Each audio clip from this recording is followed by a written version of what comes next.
जय भवानी। नमस्कार, हमें राना रुआ देख रहल बनी मैच बॉक्स और आज हमनी के घूमत फिरत पहुंच गए बनी जा छपरा जिला के आमी गांव में स्थित अंबिका भवानी के स्थान पर। ये अंबिका भवानी के स्थान जौन बा ये दिघवारा स्टेशन से लगभग 5 किलोमीटर के आसपास में बा और ये छपरा जिला में बा। यहाँ पर आज हमनी के पहुँचल बनी जा। रुआ के बता दी कि आमी के जौन अंबिका स्थान बटे ये गंगा जी के किनार पर बा। ये गंगा जी बाड़ी, यहाँ गंगा जौन बाड़ी वो धनुषाकार में बाड़ी और यही जा ई आमी में माता जी के स्थान बटे। तो माता जी के स्थान पर चली ले चल के रुआ के दर्शन करावत तनी और माता जी से जुड़ल तमाम बातचीत भी करें और पूरा जौन पौराणिक इतिहास बा या पौराणिक कथा बटे ओकरा अनुसार का चीज़ बा ये सब कुछ दिखावे की कोशिश करम। चले आई मंदिर में लेके चलतनी। सबसे पहले जब अंबिका भवानी के स्थान पर हुआ पहुँचे तो पहले गंगा जी में हाथ पैर धो के या स्नान करके वहाँ से शुद्ध होके जल लेके या एक तरह से पवित्र होकर वो आगे बढ़ें तो तमाम यहाँ पर दुकान बड़ी सा जहाँ पर प्रसाद जौन बाटे वो प्रसाद बिक्री होला। प्रसाद में वो देख सकता नहीं कि यहाँ पर प्रसाद भी तमाम तरह के भाई को दुकानदार भाई बाणे यहाँ से हम बातचीत करने की कोशिश करते नहीं। हाँ बताएं कहाँ यही जगह है ना? जी आमी मंदिर पर मेरा दुकान है प्रसाद का। तो माता जी के प्रसाद जौन बाबू का चढ़ेला कौन सी विशेष रूप से चढ़ावल जाला? प्रसाद में पेड़ा, लड्डू, नारियल, चुंदरी, फूल, यही माता जी का प्रसाद है। पान माता जी का ही चढ़ता है। तो विशेष रूप से जब भीड़ कब रहेला? भीड़ शुक्र सोमवार के रहता है और दुर्गा पूजा में भीड़ होता है काफ़ी मात्रा में। दोनों नवरात्र में? जी जी जी जी जी जी जी चैत नवमी लगता है, बहुत भव्य लगता है। और दशहरा ऐसी जो होता है ना वो सतुवानी जो है 14 अप्रैल को जो सतुवानी लगता है बेहद होता है, बहुत भीड़ भड़का रहता है यहाँ। जी जी बहुत काफ़ी मात्रा में भीड़ होता है। मतलब सतुवानी के का होला? सतुवानी के लोग गंगा जी में स्नान करके जल ले जाकर फूल प्रसाद ले जाकर माता के पास प्रसाद चढ़ाते हैं लोग। टिकोड़ा चढ़ाया जाता है। अच्छा। उसी दिन से टिकोड़ा का महत्व होता है। सतुआ चढ़ाया जाता है सतुवानी के दिन। जी जी। अच्छा, माता जी के सतुआ भी चढ़ा? जी जी। दूर बड़ा लोग दूर दूर से यहाँ चल के जी जी जी सिद्ध शक्तिपीठ ये अंबिका स्थान का मंदिर है। अच्छा, क्या कहानी बटे माता जी के? मतलब कहानी ये है कि राजा दक्ष प्रजापति का गढ़ स्थल है। जी। राजा दक्ष प्रजापति का गढ़ स्थल है। माँ अंबिका भवानी बिना बुलाए हुए यहीं आई थी, यहीं सती हुई है। यहीं से जो भी है वो पूरा शक्तिपीठ जितना भी है यहीं से उत्पन्न हुई है। जैसे आपका कलकत्ता हो गया, पटना हो गया, विंध्याचल है, यही सब है। अब विकास के मतलब में यहाँ जीरो है। विकास यहाँ कुछ भी नहीं, देख लीजिए। विकास यहाँ जी विकास केवल नहीं कुछ नहीं है। देख लीजिए चारों तरफ कचरा का अंबार लगा हुआ है। पूरा कचरा का अंबार ही है। एक दिन भी यहाँ साफ सफाई का कोई व्यवस्था नहीं होता है। अच्छा। केवल दुर्गा पूजा में 1-2 दिन सफाइया होता है, उसके बाद कुछ सफाइया नहीं होता है। चलिए यहाँ देख ली कि जब रुआ माता जी के दर्शन करे खातिर मंदिर के तरफ जाए तो मंदिर दोनों तरफ दुकान बड़ी सा जहाँ पर प्रसाद या एक तरह से मेला में जौन भी मीना बाजार में सामान मिलेला उस सामान यहाँ पर सब कुछ उपलब्ध बा। इस सीढ़ी से धीरे धीरे रुआ चढ़ के चले ऊपर आगे जौन बाटे माँ अंबिका भवानी के मंदिर बाटे और मंदिर में चल के दर्शन हम कराओ तनी और भी तमाम लोग से बातचीत हम के सुनावे के कोशिश करें, बतावे के कोशिश करें कि माता के जौन हिस्ट्री बाटे वो का बाटे। अंदर काफ़ी सारे पुजारी लोग बा, पंडा लोग बा, वो सब लोग से हम बातचीत करे कोशिश करें। इरवा देख ली कि मंदिर में प्रवेश करे के प्रवेश द्वार से पहले सीढ़ी बाटे जौन की थोड़ा सा सीढ़ी चढ़ के और ऊपर आगे बढ़े के बा और यहाँ से ही माँ अंबिका भवानी के दर्शन करे खातिर लाइन लाग जाता है। देख ली तमाम जौन भक्त बने यहाँ लाइन में लागल बने जो दर्शन करे खातिर लाइन में लागल बा। ई माँ अंबिका भवानी के मंदिर हटे जौना में दर्शन करे खातिर देख ली पुरुष और महिला के 2 लाइन बटे जौन की अंदर दर्शन करे चल रहा बा। मंदिर में भी दर्शन कराम, चूँकि अंदर फोटोग्राफी अलाउ नहीं है तो हमारा थोड़ा सा बातचीत करे के पड़ी और उसके बाद दिखावे के कोशिश करम। बहरहाल यहाँ देख ली यहाँ हमेशा कुछ ना कुछ पूजा अनुष्ठान जौन बा चलत रहला। इन्हें ब्राह्मण देवता लोग बैठ के पूजा करा रहल बन लोग, कुछ पाठ जौन बा यहाँ चल रहल बा और ये सारा कुछ हो रहल बा। फिलहाल ही अंबिका भवानी के मंदिर हटे और पीछे जौन बा यहाँ पर धर्मशाला टाइप के बनावल बटे, ओह बगल भी काफ़ी सारा कुछ बा, वो भी हम दिखावे के कोशिश करता नहीं। ये देखिए सुंदर कैंपस बटे। कैंपस के अंदर तो मैंने व्यवस्था देखे में जौन बात तो ठीक लगता, लेकिन बाहर जौन बा थोड़ा सा विचारणीय बा तो ओकर बाद में जिक्र बाद में कल जाई। वैसे माता जी के जब दर्शन करें, दर्शन करके निकलम रहुआ तो हम ये बगल से चल के थोड़ा सा कोशिश करते नहीं दिखावे के। ये रहुआ देख ली एने जौन बाटे ओने से लोग आवता और माई के जौन बा मिट्टी के पिंड बाटे रहुआ देख ली ई माई के पिंड हटे और एकरा के लोग आवता, पूजा पाठ करता, दर्शन करता और दर्शन करके आशीर्वाद लेके आगे बढ़ता। फिर वो देख ली दर्शन करे वाला लोग के भीड़ बाटे, पूजा करे वाला लोग के भीड़ बाटे। ओकरा बाद बाहर निकल के चाहे रक्षा सूत्र बांधल या सामने एगो विशालकाय जौन बा वो भगवान शिव के, महादेव के प्रतिमा यहाँ पर बा और महादेव के भी दर्शन पूजा अर्चना करे यहाँ रुआ आयम तो कर सकतनी। ओकरा अलावा जौन पूजा सामग्री लेम ओमे धूनी के या अगरबत्ती बटे, धूप बटे, तो ये सारा कुछ यहाँ धूप भी जलावे के व्यवस्था बा यहाँ रुआ जला सकतनी। यहाँ बड़ा सा हवन कुंड बटे जहाँ पर जब अनुष्ठान होते तो हमरा लगता कि हवन होते, चूँकि हवन कुंड काफ़ी बड़ा बटे और एक इतिहास भी जौन बटे वो स्वर्णिम बटे। तो ये पूजा पाठ करे के पूरा जगह बटे। हेने आई रुआ तो यहाँ एगो बरगद के पेड़ बटे विशालकाय, वही में पीपल के पकड़ी भी बटे, तो यहाँ भी पूजा पाठ लोग कर रहल बा। यहाँ नारियल फोड़े के व्यवस्था बटे। आगे भैरव बाबा के स्थान बा, गणेश जी के स्थान बा, लेकिन इन्हें ब्राह्मण देवता लो बानी लो वहाँ लो से हम जाने के थोड़ा सा पीठ के बारे में कोशिश करें। पर महाराज जी बानी लो यहाँ लो से बातचीत करे कोशिश करें। महाराज जी राउर नाम का? हमारा नाम मनन कुमार तिवारी बा। महाराज जी थोड़ा सा हमरा शक्तिपीठ के बारे में बताएं। जैसे हमने के अगर पढ़ी जा वेद पुराण में भी कर जिक्र बटे कि शायद जौन यज्ञ भई रहे जहाँ सती बिना बुलावल आई रही, ओकरा बाद भगवान शंकर जौन बानी नाखुश होके जौन तांडव के रहनी वो यज्ञ स्थान या हवन कुंड जौन रहे तो यही जा रहे का जी का ई राजा दक्ष के गढ़ बा जी। राजा दक्ष की पुत्री जो सती थी वो बिन बुलाए यहाँ आई थी भगवान शिव के पत्नी जी।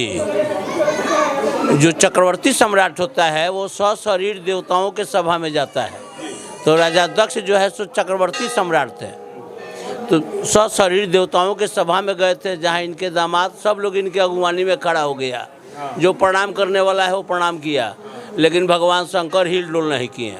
तो इनको तकलीफ हुआ कि भाई ये हमारे दामाद हैं, इनको तो हमको प्रणाम वगैरह करना चाहिए, लेकिन शंकर भगवान प्रणाम नहीं किए कि हम प्रणाम करेंगे तो इस जल के भस्म हो जाएंगे, इसलिए वो प्रणाम नहीं किए। लेकिन इस बात को उनको बुरा लगा, तो वो भी बोले कि हम भी अपने यहाँ यज्ञ करेंगे तो भगवान शंकर को आमंत्रित नहीं करेंगे। तो यहाँ यज्ञ शुरू कर दिए, सब देवताओं को निमंत्रण दिया, लेकिन भगवान शंकर को निमंत्रण नहीं दिया। भगवान शंकर को निमंत्रण नहीं दिए तो नारद जी आ रहे थे आकाश मार्ग से, देखे सती को तो सती के पास पहुँच गए। अब बोले कि आपके पिताजी यज्ञ कर रहे हैं और आप यहाँ हो, इस कथा को यहीं रोकिए। क्यों? शंकर भगवान मना कर रहे थे। एक बार की बात है कि जानकी का अपहरण हो जाता है रावण द्वारा। जानकी का जब अपहरण हो जाता है तो भगवान शंकर और सती दोनों जंगल में विचरण कर रही हैं, और उसी समय भगवान राम और लक्ष्मण सीता को खोजते हुए उसी मार्ग से जा रहे हैं। तो भगवान शंकर के आगे राम और लक्ष्मण है और पीछे से भगवान शंकर उनको साष्टांग दंडवत करते हैं। तो सती पूछती है कि ये कौन है? तो ये नारायण है। तो नारायण रहते तो जानते नहीं कि हमारी सीता को कौन हर के ले गया है, हैं? हमारी सीता को कौन हर के ले गया है? नारायण नहीं है। ये परीक्षा लेने के लिए आगे से खड़ी हो जाती है सीता के भेष में। सती जब सीता के भेष में खड़ी हो जाती है तो भगवान राम प्रणाम करते हैं कि माते आप इस जंगल घनघोर जंगल में अकेली घूम रही हैं, यहाँ थोड़ा शर्मा जाती है इसलिए कि सीता के भेष में थी और वो माते कह रहे हैं। वहाँ से आई शंकर भगवान के पास, तो शंकर भगवान पूछे कि क्या परीक्षा ले लिया? तो नहीं, आप कहें तो विश्वास हो गया। उसी समय भगवान शंकर हाथ में जल लेकर के ध्यान लगाते हैं तो सती जो है सो सीता के भेष में है। उसी समय परित्याग कर देते हैं कि इस शरीर को बदलोगी तभी हमसे मुलाकात होगा। यहाँ राजा दक्ष यज्ञ कर ही रहे हैं। नारद जी वहाँ पहुँचे, कहें कि भाई चलना है, वो शंकर भगवान ध्यान में है गए, उनका ध्यान को भंग करती हैं और बोलती हैं कि भाई हमको जाना है, चलिए आप भी। बोले कि हम बिन बुलाए नहीं जाएंगे। जिद करने लगी, जब जिद करने लगी तो बोली कि आप जाओ। सवारी दे दिए, दूत दे दिए, आई चली मैं के। जब आई यहाँ पहुँची तो देख रही है कि सब देवताओं का भाग है लेकिन भगवान शंकर का भाग नहीं है। और इनको देख करके राजा दक्ष जो है सो बहुत हाई गुस्से में आ गए। देखते हुए वो लगे क्रोधित वाला शब्द बोलने, जिससे सती को क्रोध आ गया और पूरे महफिल में कहे कि भाई जिस जग में भगवान शंकर को आमंत्रित नहीं किया जाता है वो जग सफल नहीं होता है। और हवन कुंड जिसमें सुहा हो रहा था उसी में अपने शरीर को जोग अग्नि से जला लिए। जब शरीर जलने लगा तो भगवान शंकर को मालूम हुआ। उन्होंने एक जटा तोड़ करके वीरभद्र नाम का एक दूत को पैदा किया और बोला जाओ राजा दक्ष के जग को विध्वंस कर दो। और अपने आए सती के शव को कंधे पर लेकर के आकाश में पगला जैसा भ्रमण करने लगे। इधर जो दूत आया वो आते आते पहले राजा दक्ष का मुंडी काट करके अग्निकुंड में डाल दिया। भगदड़ हो गया। जहाँ सेनापति नहीं रहता है वहाँ सैनिक भाग बढ़ा लेता है। जब भागने लगा लोग और शंकर भगवान शव को कंधे पर लेकर के भ्रमण कर रहे हैं तो भगवान विष्णु ने चक्र को ऑर्डर दिया कि शंकर के आड़ में सती के शव को विखंडित कर दो। वो पीछे से वार करके सती के शव को विखंडित कर दिया। सब देवताओं ने भगवान शंकर को अनुनय विनय कर करके शांत कराया तो भाई कि अब राजा दक्ष को जिंदा किया जाए। तो बोले कि जाओ कोई जिसका भी मुंडे भी ले जानवर को लेके आओ। तो एगो बोका था उसका मुंडी काट करके राजा दक्ष को गर्दन में लगा दिया गए तो बोबो बोबो करने लगे। भगवान शंकर ठठा के हंस दिया। तो शंकर का जो पूजा करता है वो भूम भूम भूम भूम करता है, समझ गए ना। हो गया, राजा दक्ष जिंदा हुए। किसी भी शादी विवाह घर में अगर आप रचते हैं अकस्मात कोई घटना घट जाती है तो डेट आगे पीछे हो जाता है। यहाँ तो जगकुंड विध्वंस हो गया। इसी को कनखल में जो है वहाँ कहाँ ना हरिद्वार में इसको पूर्ण किया गया। मेन जगह कुंड यही है। उसी कुंड पर माँ का मूर्ति है जिसमें थोड़ा सा भाग छोड़ा हुआ है। कितना हूँ पानी डालिएगा तो भरेगा नहीं और कितना हूँ निकाल लीजिएगा तो कम नहीं होगा।